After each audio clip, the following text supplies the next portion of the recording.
برنامجنا وحلقتنا اليوم ما تكمل اذا ما موجود بها طبق خاص من الشيف فراس. اليوم فراس محضر لنا طبق خاص، خلينا نتعرف عليه. ايش راح تتوقعين ايش راح يكون؟ حلو. حلو. حلو. عراقي. عراقي. من اصول عربيه. لا عراقي.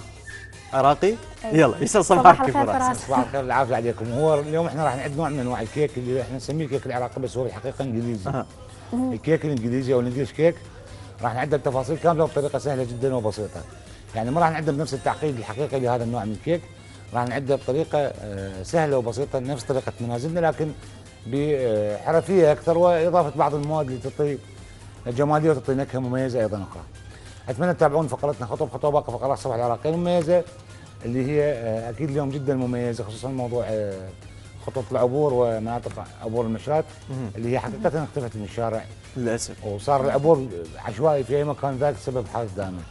شكرا لك فراس. انتظروني في فقرتي واترك الكاميرا لزملائي تكون فقرات منهم. شكرا لك فراس. خلينا نشوف كيكتنا ويا فراس، تحضيراتها شلون راح تكون. هو قال اليوم عندنا كيكه عراقيه، خلينا نتعرف على تفاصيله وشلون راح يبلش بيها. فراس نرجع لك مره ثانيه، وشنو قصتك؟ هم تصعد بالقوارب لو؟ والله انا احب القوارب واصدقائي هذول البلام اغلبهم اصدقائي يعني. اذا كان هنا واذا كان منطقه خضر الياس اللي هي بالكرخ يعني. حلو. المدينه اللي عند جسر باب معظم يعني. سعر القارب يوصل ل 6 7 ملايين حسب النوعيه مالته. طبعا الخشب انطاك سعره صح، عمره اقل حسب كلامهم هم، نلتقي معهم دائما. عمره اقل لكن ارغب يعني، حتى الراكب من يصعد بقارب الخشب يحس بمتعه اكثر، لانه اساسا راح يكون بارد، هو اساسا الخشب بارد. بنفس الوقت نحس بطعم القارب نفسه، يعني نوع من الفلكلور يكون القارب الخشبي. القارب المصنع هذا اللي هو يعني يكون شو اسمه شويه طوروا، ظلوا يستخدمون فايبر جلاس من خلاله حتى طول المده له والمتانه. طول المده له نعم، لكن ما تحس بذاك الطعم عندما تركب هذا القارب وتتعنى المكان به يعني. بس بيجي المشحوف. انت رحت الهوار وشفت المشحوف؟ صعدت فيه؟ خبر مال الهوار يجنن. يلا يعوضنا شويه الزون. على فكره ذاك يختلف عن هذا القارب تماما، لانه يكون رفيع يعني حتى يدخل بين القصب والهاي، وبنفس الوقت يكون اطول كطول ومميز جدا وجميل ايضا في نفس الوقت. خلينا نبدا بطبختنا احنا لهذا اليوم اللي هي الكيك العراقي. الخطوات الاولى حتى ما تتفلش الكيكه. لا ان شاء الله ما تفلش. عندي هنا هاي 4 بيضات راح اضيفهم في داخل الخلاط. راح اضيف معاهم كوبين سكر، كوبين من السكر. انا قستها قياس يعني الكوبين قستها قياس بسط المغرفه يعني اللي هي مختلفه الاحجام. وش راح ابدا اسوي؟ راح ابدا انزل الخلاط.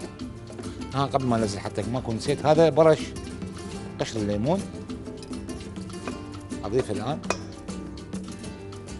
ايضا برش البرتقال ايضا راح اخذ واضيف، يعطيني طعم مميز ولذيذ في نفس الوقت. بسم الله الرحمن الرحيم.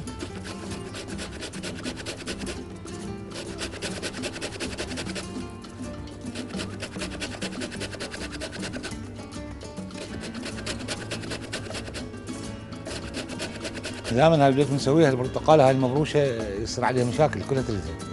فاليوم هي راح تكون حصتك يعني. اوكي، يعني الرقيه ما راح تنطينا اياها اليوم هم. لا اعطيها اياها تطلع تاخذها. انا ما اريد هالرقيه، لا احب بس افتحها وهذا هو. صار.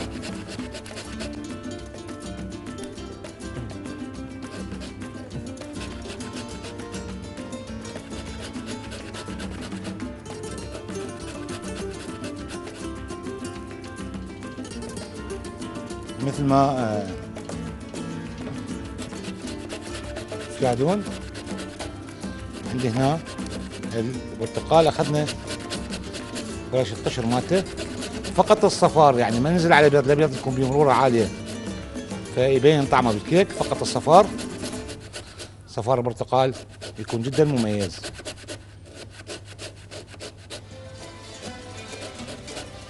ما نحاول نكثر، خلي يكون عندي حجم او الكمية طبيعية الشكل. ابدي ادفعها الى داخل الخلطة. هسه راح نبدا المرحلة الأولى.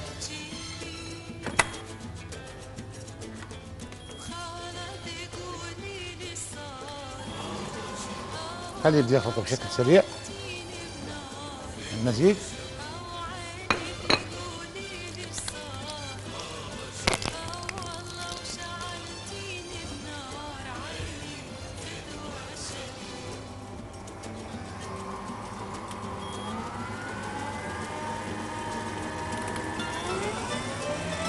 بدي عندي خلط سريع جدا على المزيج حتى الجانس عنده تبي تصعد الرغوه للاعلى، رغوه السكر والبيض.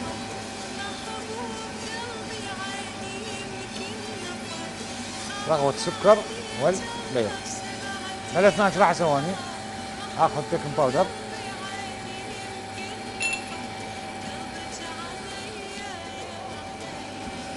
هاي ما يعادل ملعقه طعام واحدة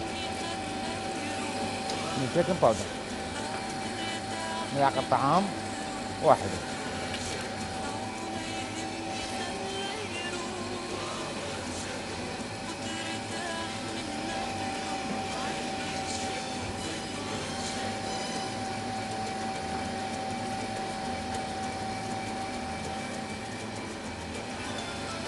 صار عندي المزيج الآن جاهز.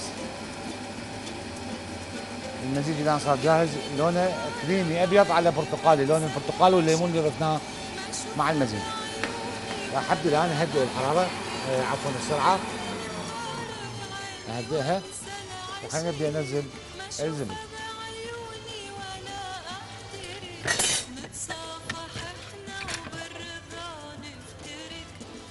4 بيضات، كوبين سكر، برش قشر برتقاله وليمونه. راح ابدي اضيف الان الزبده، انزلها.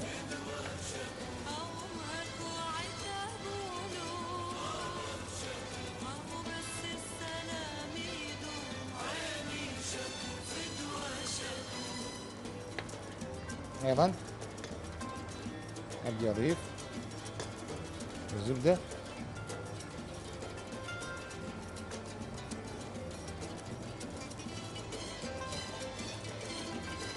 داخل المزيج قالب واحد زبده يعني 200 غرام، واديها احرك مره اخرى بسرعه.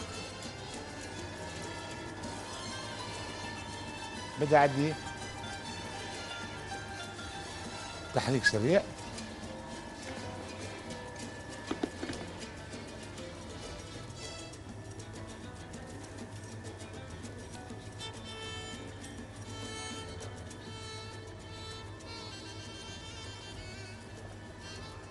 ومميز، تحريك سريع.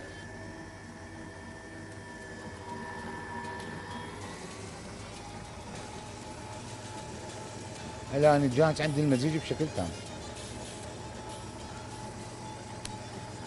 راح ابدي اضيف الآن الجوز في داخل الخلطة. ايضا راح اضيف كشمش، كشمش كوب ولا جوز كوب واحد يكفي، او نزيد احنا بكيفنا في داخل هذه الخلطة.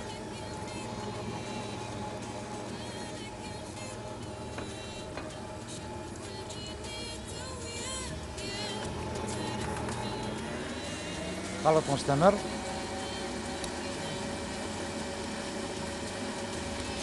وسريع.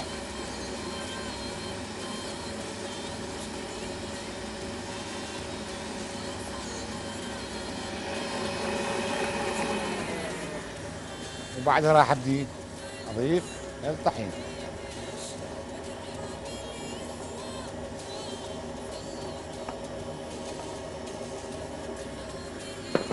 ايضا ادي حليب كوب واحد.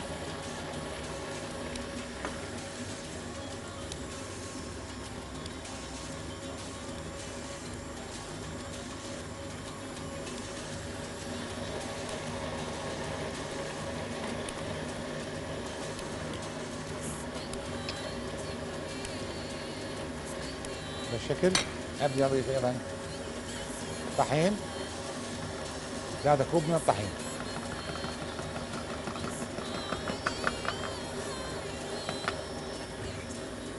ثلاثة كوب من الطحين. وراح اهدئ عملية الخلط الان الجاهز عندي بشكل تام المزيج، واترك الكاميرا زملاء ننتقل على الفقره الاخرى.